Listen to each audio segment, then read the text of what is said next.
Good afternoon. My name is Brad Geyer. I'm with the Former Fence Group Freedom Foundation at formerfencegroup.org. You can also find us on AmericanGranddaughter.net, grandfraud.com, and protocolkills.com. Also on Facebook, American Granddaughter, Joey's Angels, and also If I Had Only Known. These videos can be found on BitChute, Rumble, and YouTube, as well as the websites that I previously mentioned.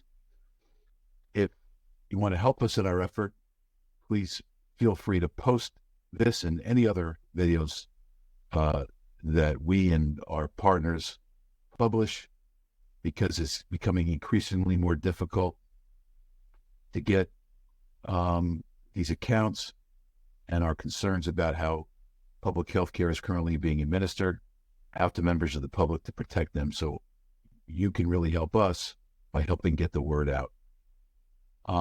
We're honored and privileged today to have David Dobson with us, who lost his son, Eris. And he's here to share with us what happened to him. Hi, David. How are you today? Thank you for being with us. Okay. Tell us what happened. Okay. So the time frame is around December 1st through December 8th.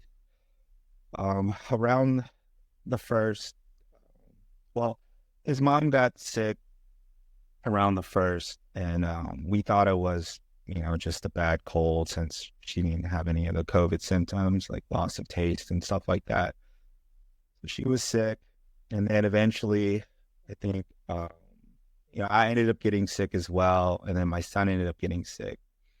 He was sick for about a day, and then the next day he seemed like he was fully recovered. He even went to school. So I thought, whatever he may have, he's beaten it, because I've heard, so many people say that, in children, the ability to get over COVID is really quick. So my assumption was he was fine. And then eventually on the 3rd, his condition, he was still a little sick, but he wasn't that bad.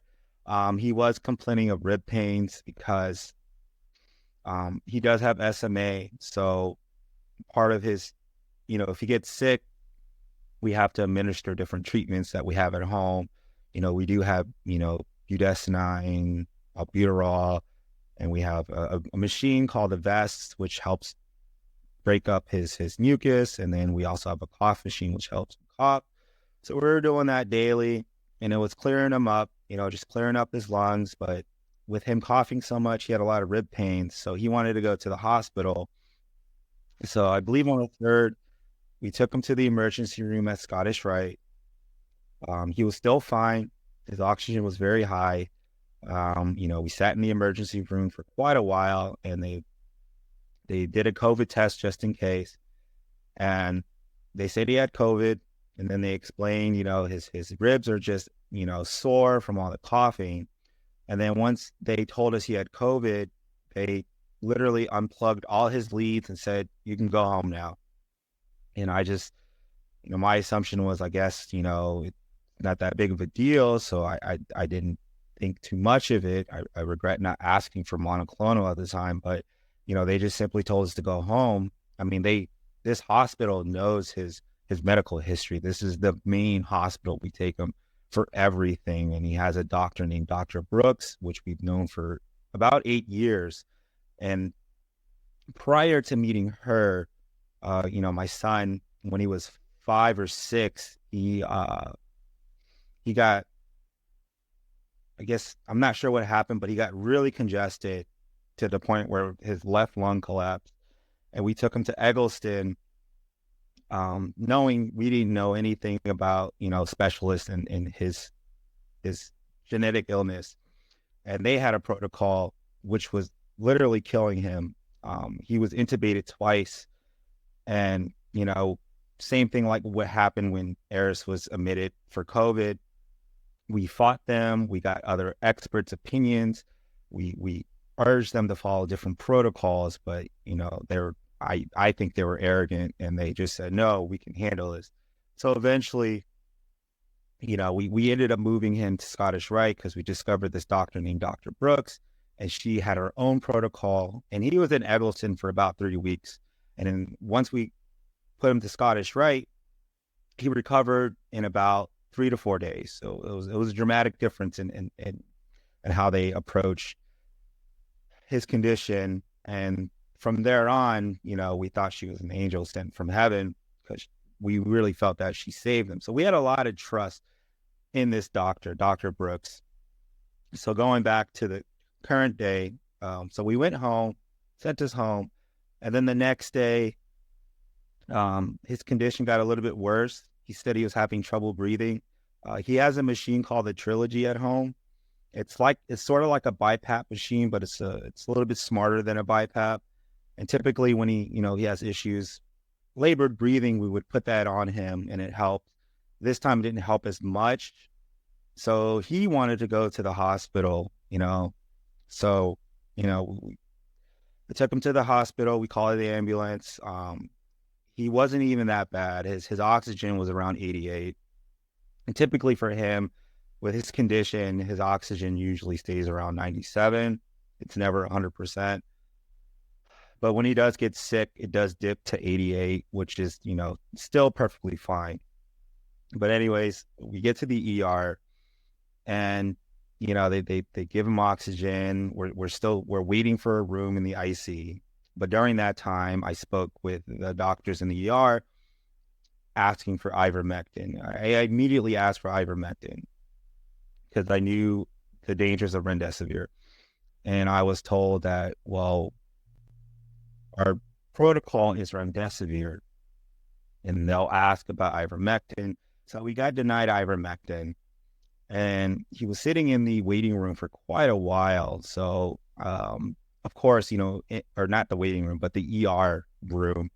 And within the ER room, they don't have, all the necessary equipment to help clear his lungs. I mean, they have some, but he was sitting there for quite a while. And then eventually we move up to the IC, the TICU or PICU, I can't remember, but we moved up there.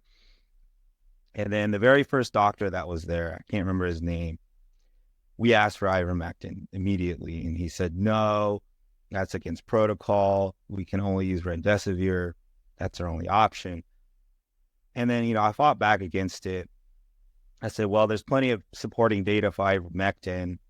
You look at the Japan study, look at India, I bought all that stuff up. And he told me that study is biased. It's not credible. We can't use that.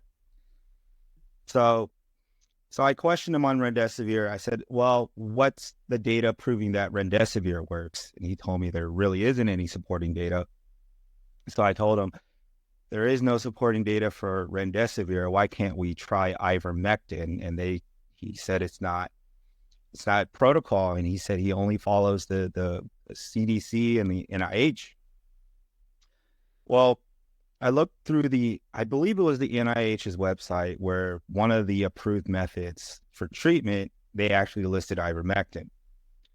So I showed him this and he was like, oh, well, that's old, because I think it was dated somewhere in October, I think 2020.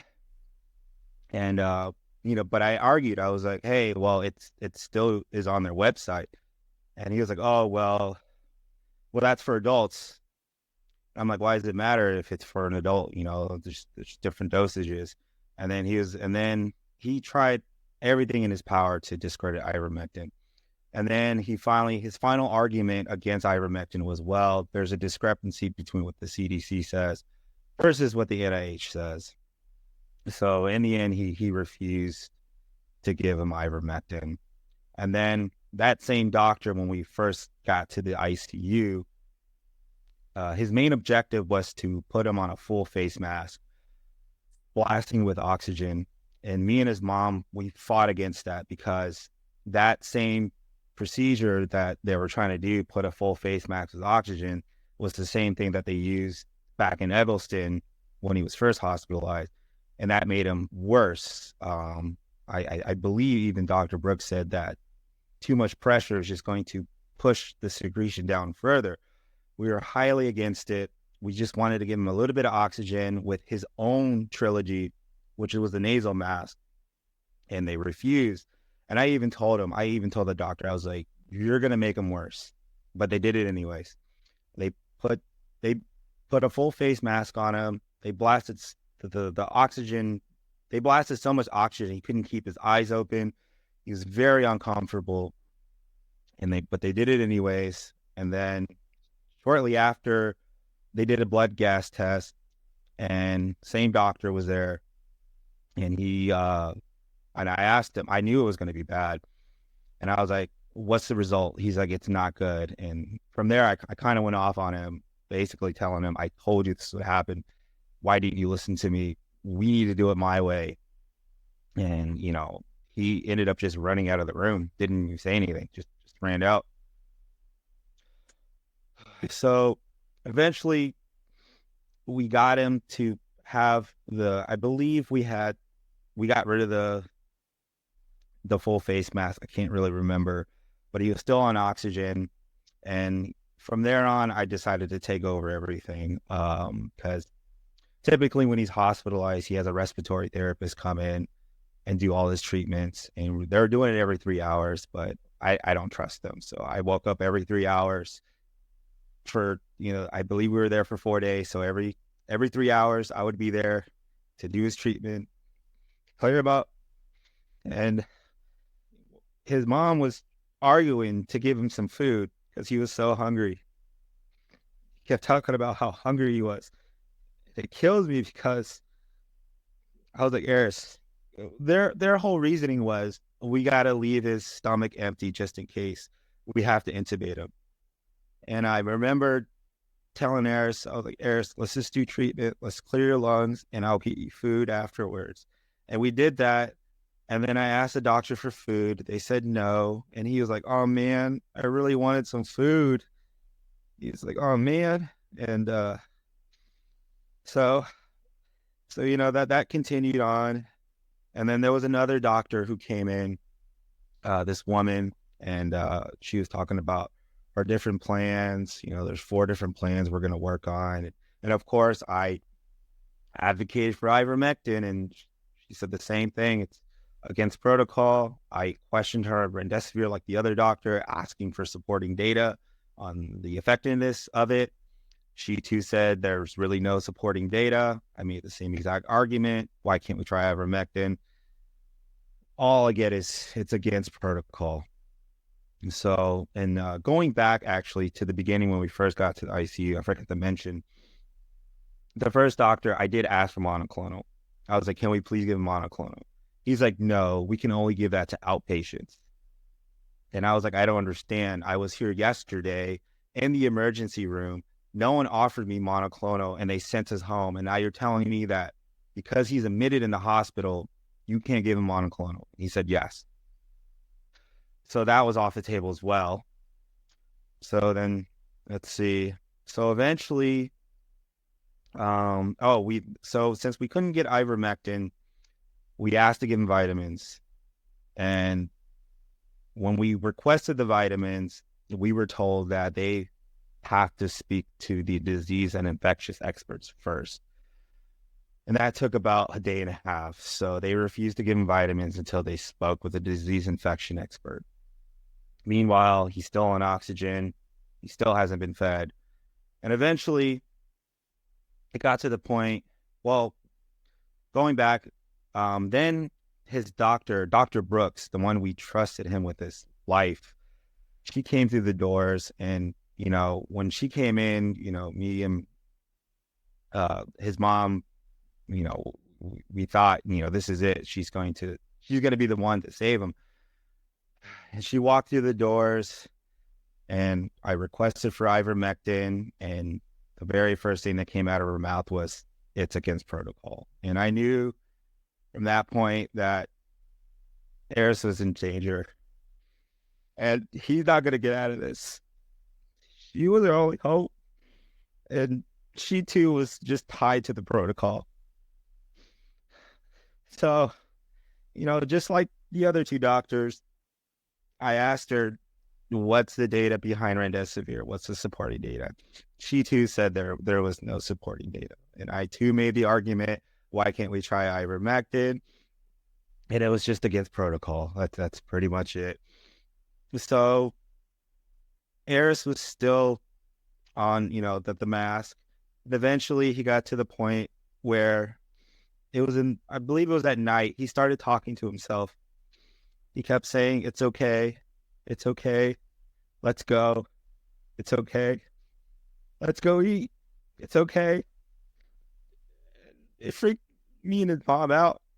And we're like, Eris, what's wrong? What's wrong? And he was like, it's okay. It's okay. I'm like, what's okay? He's like, it's okay. Let's go. Let's eat. So I asked him, I was like, who am I, Eris? He said, your skin. I don't even understand what that meant, but he kept calling me skin. I was like, no, Eris, who am I? Who am I? And eventually he was like, oh, you're David Dobson. I just wanted him to call me dad. He said, you're David Dobson. And then his mom went up and said, who am I? And he's like, you're Misty Wind. And then eventually from there, his eyes rolled to the back of his head. And Dr. Brooks came in and was like, look, we have to intubate him. It's either saving his life or he's going to die. So, we didn't know what else to do. So they intubated him. And that was the last time we could speak to him. But, even during his intubation, he did open his eyes a few times. And I can just see the fear in his eyes. And they still didn't provide him any nutrition. His mom was asking the whole time, can we give him some food now? And nothing. And then, let's see. So he was intubated, and then eventually, I started doing my own. I was trying to find an alternative to these doctors who would refuse to provide any sort of care for him. So I ended up going online. I found a doctor. His name is Eder Hernandez in Texas. I emailed him, and he prescribed ivermectin for my son. And he even provided a protocol that he used. He told me on the phone, he said, I give all my patients ivermectin, and they recover within 24 to 48 hours. He said he coined it a miracle drug. When I told him all they want to do is give him remdesivir. And he was like, don't give him remdesivir. Just don't give him remdesivir. So I got the prescription, I got the protocol, and I talked to the doctors again. I said, I have the prescription, I have his protocol, and they still refused. They said, "Oh, we'll look at the protocol, but we still can't give him ivermectin." So then,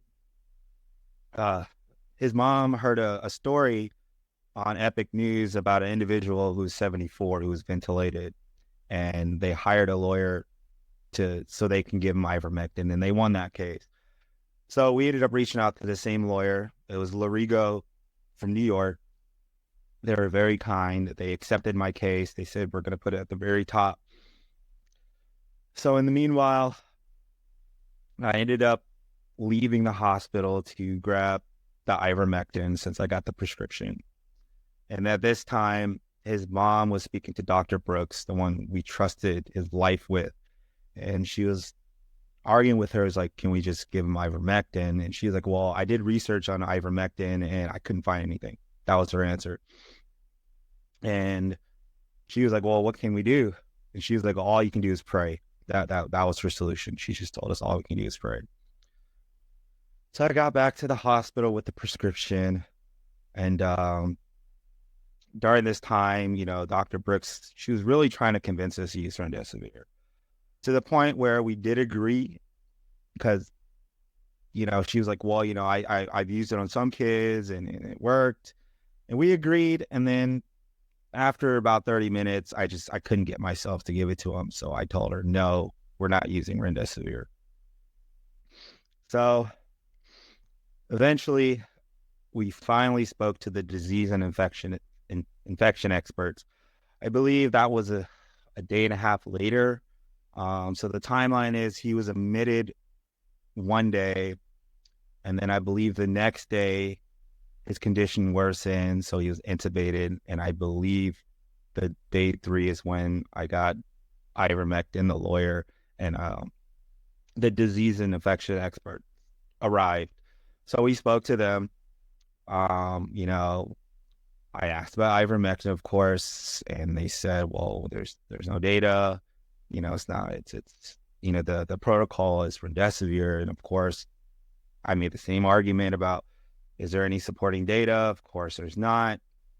And then eventually, one of them said that they'll talk to a doctor. I can't remember his name, but he says he's one of the leading experts in ivermectin. So he said he'll talk to him about it. I gave them the protocol, and then I also asked them to give him vitamins.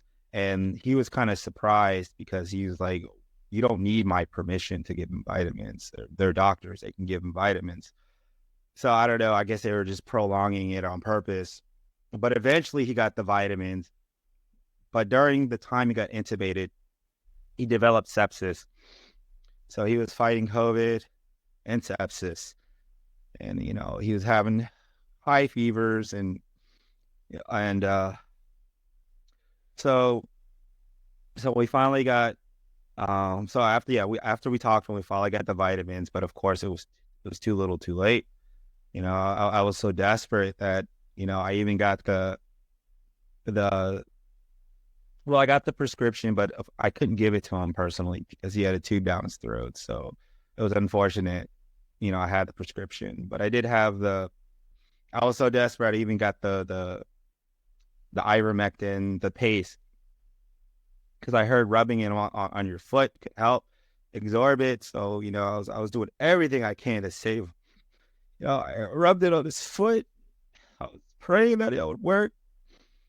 But it was just too little too late. And then finally, the doctors agreed to give him ivermectin. They finally agreed to give it to him, but it was just too late. They gave it to him.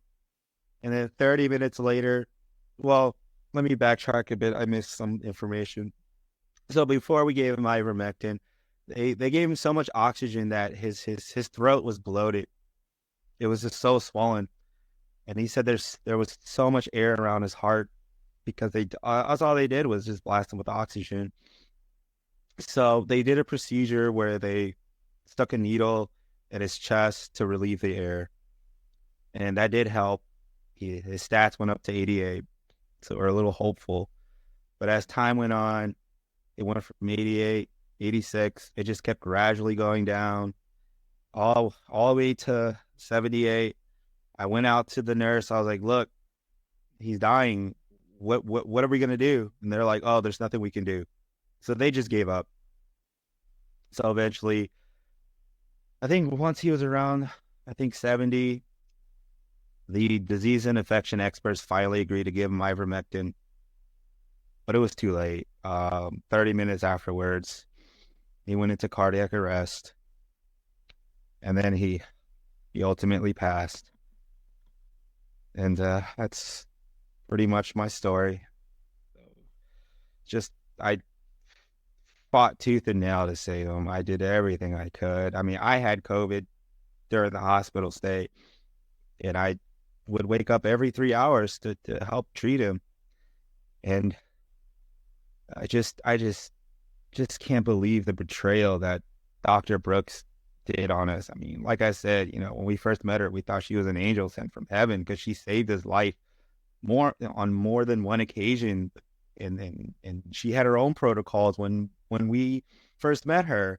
And now it's like she's refuses to step out of the FDA protocol. And it was just, you know, I regret taking him to the hospital.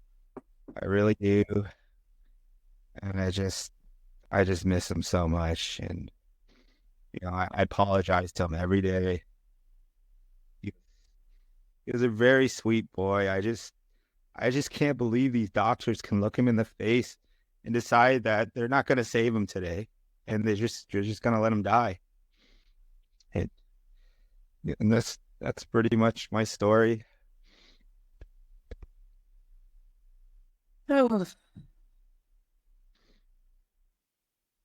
So what I'll say, I don't even know where to begin. I think your story speaks for itself. What I'll say is there's so much disinformation that has been foisted upon all of us. I became aware of this when I went back and I looked at the internet searches on the word hydroxychloroquine from January 1st through the press conference where the president and Dr. Fauci brought up hydroxychloroquine, which is around March 24th. And it showed the search frequency showed that there were 8 searches during that 3-month period. Now, as to what that seems like preposterous to me, because like my friend said, I did many more searches than that myself, and she was in California, right? So Me too. I don't know what went on with the Google search algorithms and with Facebook and Twitter. I don't know yet what exactly happened, where certain information was put into a deep vault somewhere nobody could access, how certain things were elevated to the front, how physicians working around the country, how it was made, certain information was like put in their face all the time, right? To where they couldn't even get past it and find the information about ivermectin. So I'm not trying to exonerate the system right now in that hospital. What I'm doing is I'm mentioning that there's something more that went on here that made it easy for people not to rise to the level of their professional calling. And it had an effect. It affected like great physicians. It affected like the most moral physicians. Something happened. I believe it probably goes into, it's clearly some kind of a psyop of some kind. I don't know who did it. I don't know who could be held responsible, but I know it adversely impacted all of us by, for one reason or another, we tracked what these censorship algorithms and protocols, artificially intelligence-driven moderator activity was on Facebook. And we tracked the development from about March to current. And they just kept scrolling it up, dialing it up. They initially would ban you for a period of a couple of weeks if you published an NIH study, right? Or if you circulated to frontline doctors by June of 2020 or July of 2020, late July, posting something about the frontline doctors would get you banned. It would certainly be censored. And they just built this extravagant network around that. It just got more and more ridiculous. Now they have a fraudulent oversight board that allegedly makes, decisions about censorship for Facebook. But the bottom line was, this is what I'm getting at. I apologize for droning on. Facebook, Twitter, Google, you facilitated this.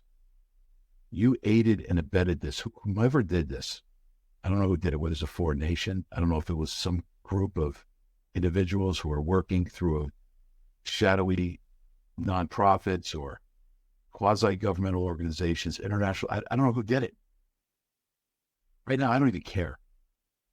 All I know is that as a result of what you did, a result of how you deep-sixed NIH studies, you deep six the testimony of people who use ivermectin, hydroxychloroquine, and zinc, Dr. Zev, many others, Dr. Corey, Dr. McCullough, Dr. Malone, all the doctors. I'm leaving out a lot of names of great, courageous physicians. I'm leaving them out right now. And I apologize to them who stuck their necks out. Merrick. Dr. Merrick, right? There are many doctors. There are the Vietnamese physicians that I was interacting with in Vietnam who said, what? Ventilators? Why are they going for, why would we need ventilators? That only creates pressure and pushes the infection into the lungs. This isn't an pneumonia-based disorder. It's a blood-based disorder, right? And then the frustration of trying to go to the physicians in the United States and connect them to the physicians in Vietnam and China, and there was something that was preventing the information from getting through.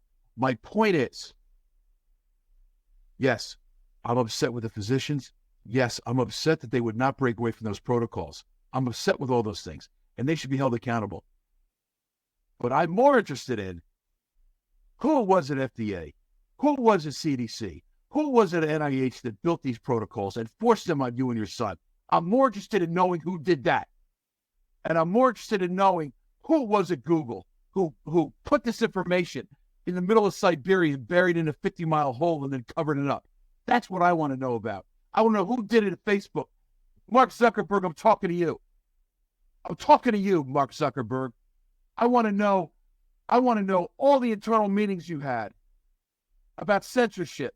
I want to know about all the meetings you had with CDC. We know about a lot of them. They're public. With LinkedIn, with Salesforce, with Google. You guys all had meetings. I want to know what happened at all those meetings. And we're going to get down to the bottom of it. We're going to get all of those internal communications. We're going to get all those meeting notes. We're going to get all the texting. We're going to get all the stuff that's preserved on the CDC servers, on the NIH servers, on the FDA servers, on the HHS servers, all the communications, all the documents that are stored. And we're going to find out what private applications you use to communicate. WhatsApp, WeChat. WeChat's going to be hard because it's maintained in China. WhatsApp, Zalo, just basic texting from the telephone companies. You focused all of this massive capability, geofencing. Yes, I want Dr. Fauci's geofencing. I want to know where the hell he went. I want to know who he met with. We're defending training grandmas about some ridiculous rally on one day in Washington, D.C., where all of our government enforcement agencies are preoccupied with training grandmas on one day. And all of these investigative resources, thousands and thousands of hours, concocting, putting it in indictments that are preposterous. But we're going to show you why they're preposterous, but that's another issue. All right? I'm talking about Harris.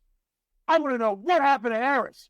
I want to know what happened to his father. I want to know why he's going to the physicians and why he's saying, we want ivermectin. Can we be ivermectin? And I want to know why they're saying, no, there's no evidence for ivermectin.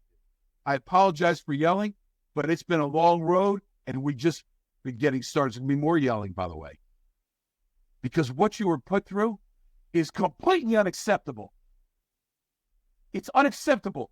As an American, I'm sitting here.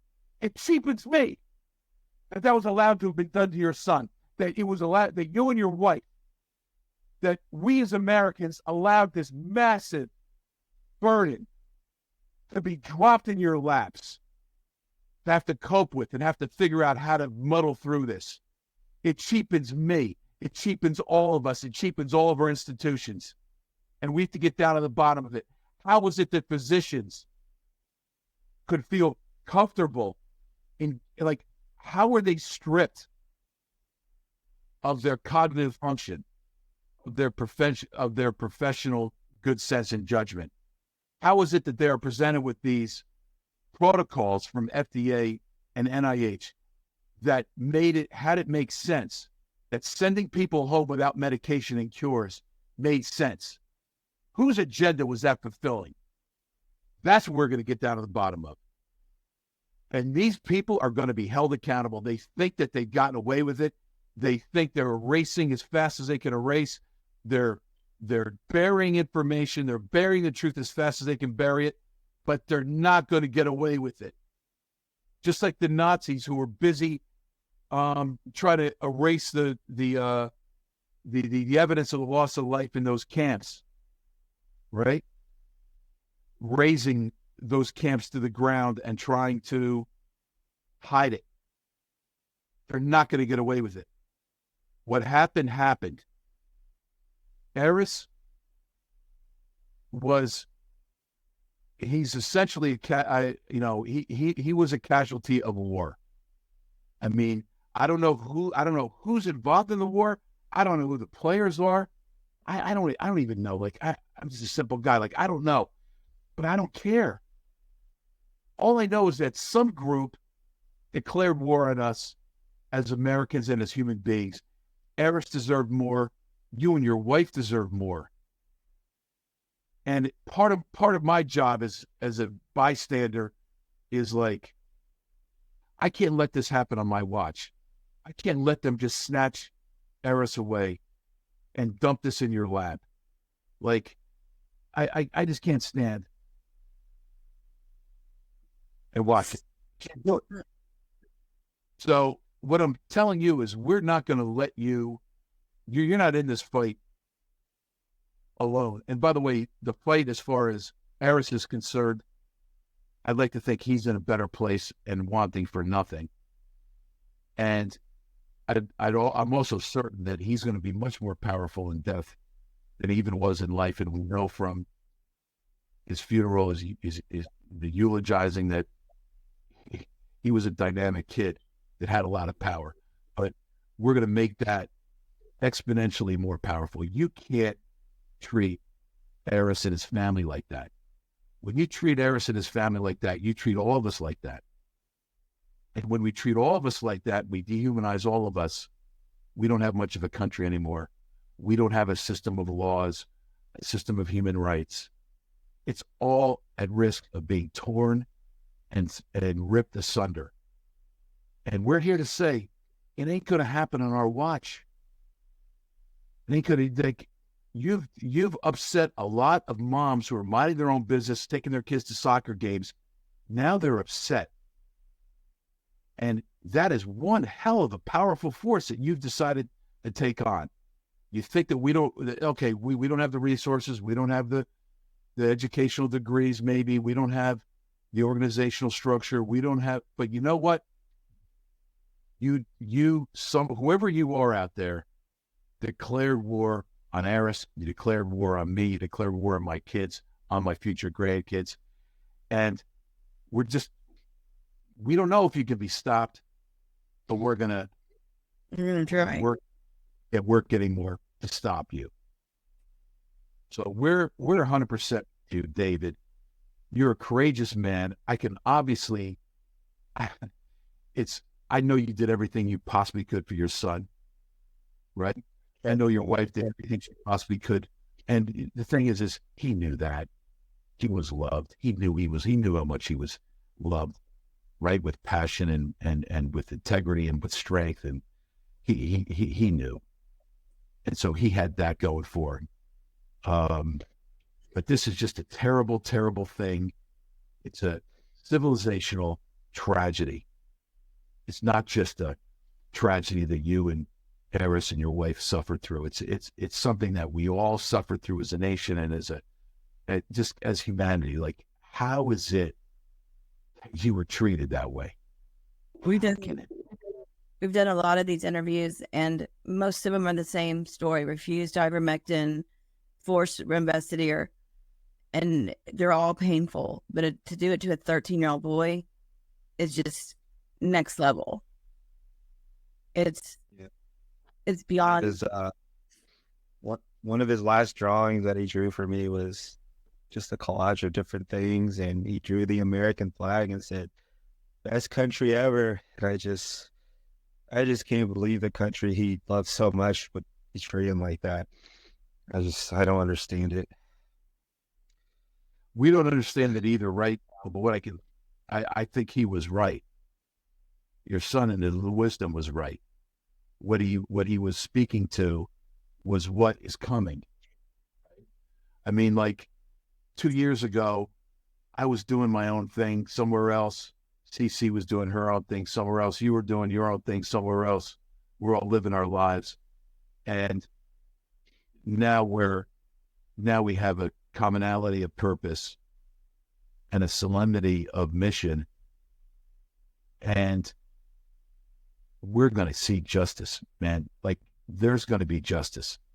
And by the way, I'm not like part of what we're working towards is to come up with a structure that allows physicians and nurses to come forward and make full disclosures. Like when I hear your story, I hear about like, yes, I'm upset with the physicians that accepted their shackles, accepted the handcuffs. Like, okay, on some level, I'm upset. Yes, I'm upset with them. I expected more, right? But I'm also, for that many people that feel like they couldn't do anything about the shackles, that tells me those shackles were very, very powerful. And I'm much more concerned with who put those shackles on. And I want to get down to the bottom of that.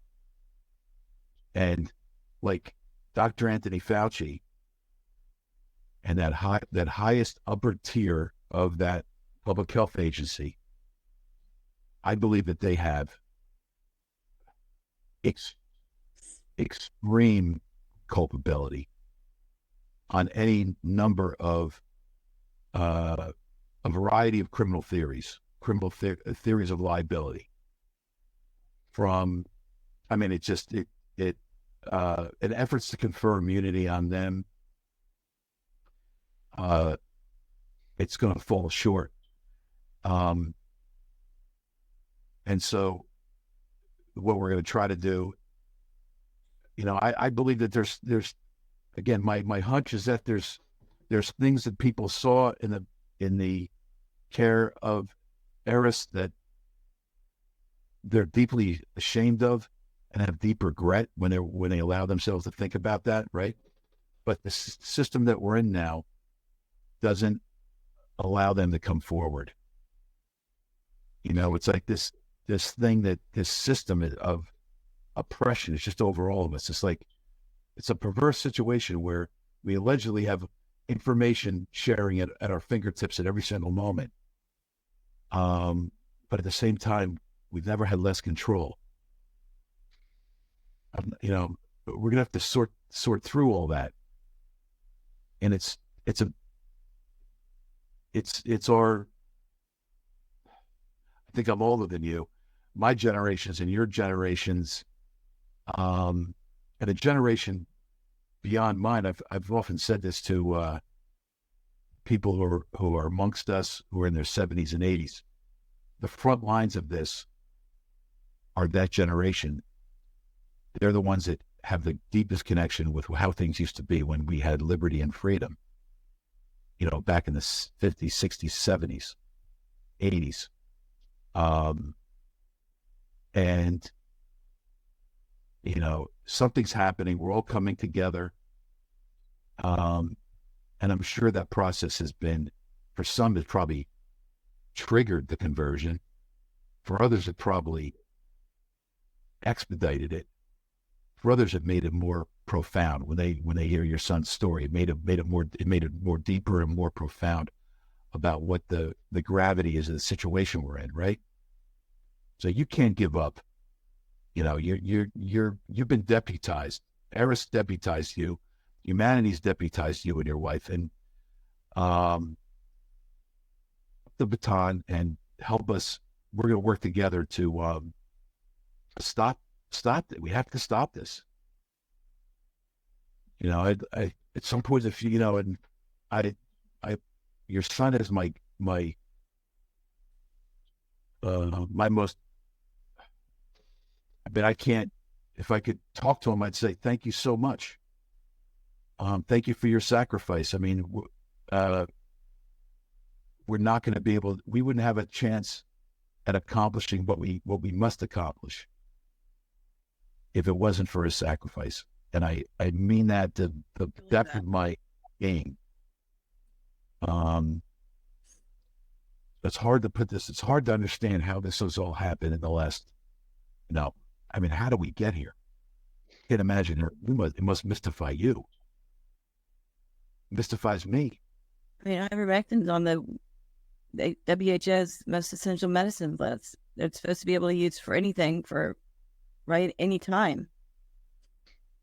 I mean, how do they say no all of a sudden and start calling it a horse dewormer? I mean, it's just the misinformation campaign alone is baffling when I bring it up and people are like, oh, that's for animals. I'm like, won a Nobel Peace Prize for human beings. Remember when that physician does a search on Google, and ultimately, I'd like to have from part of the investigation so we can understand this as we do a full assessment as to what happened. But these information platforms have their algorithms rigged, basically. And there's a lot of people who weren't aware of that. They just punch it in Google and they think, oh, this is an expression of what objective reality is. And so, I don't want to, physicians should have done better in Harris's case. They really did him dirty, but they certainly weren't helped by the fact that Google was colluding in this effort to keep them in the dark and make it easy for them to be naive, ignorant, and worse. Right? Like the physician in the trenches, that's one level of culpability and liability and wrongfulness in terms of their actions. But the people that are sitting in the boardrooms and in the corporate offices figuring out how they can, get inside the heads of these physicians to make sure they behave in a certain way when evidence is brought to them. Those are the guys that I really,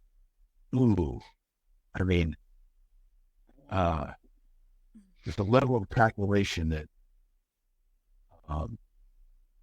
it just has to be rooted out and exposed and then dealt with.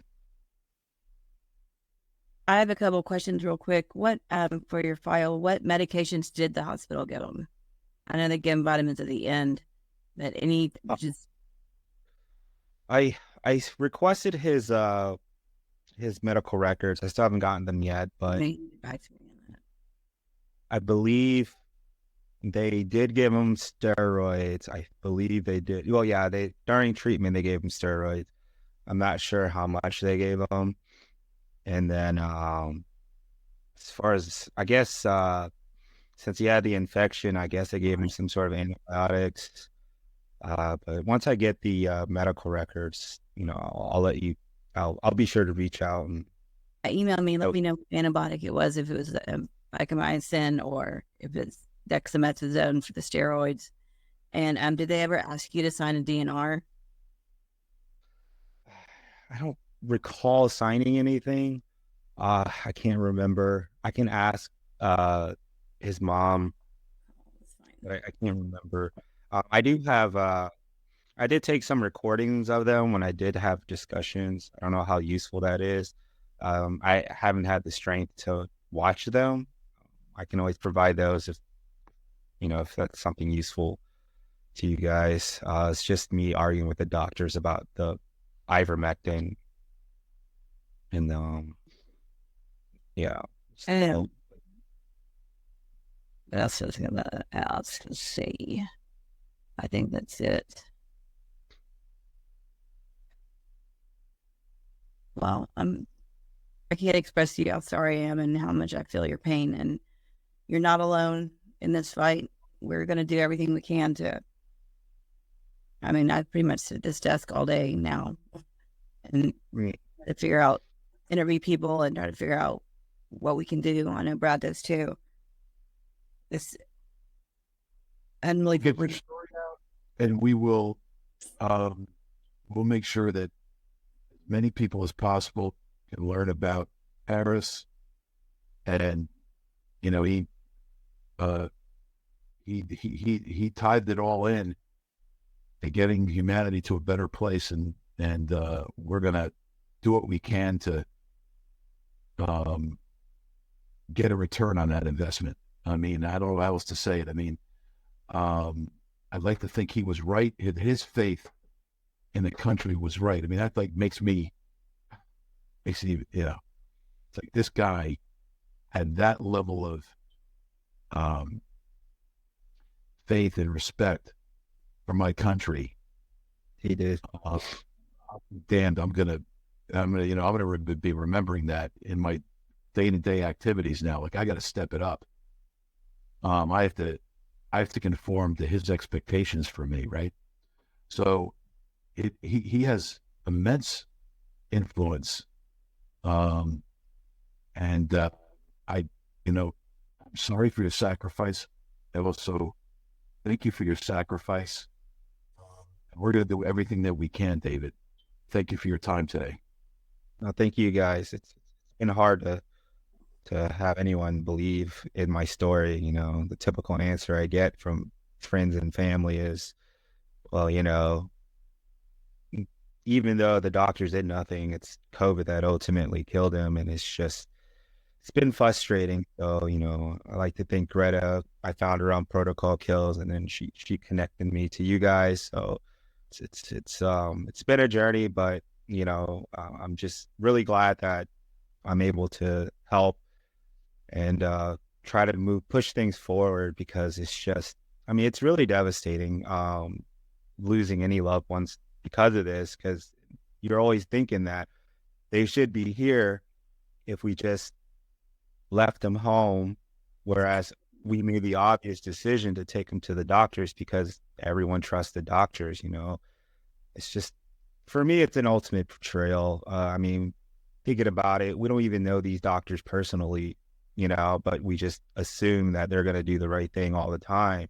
And we just blindly just put our life and our loved one's life in their hands. And unfortunately, this time it didn't work out like how it should have worked out. So I really thank both of y'all for listening to my story. And I really hope something positive will come from this. Yeah, I think it definitely will. Kids get to people, and that may wake a lot of people up. I'm gonna put your interview on 3 or 4 sites probably today, and I'll send you the links. Okay. It'll be BitChute, Rumble, American Granddaughter, and our website, and you can start sharing those too, because this story will get to people. This might be the one that opens everybody's eyes. I hope so. I really do.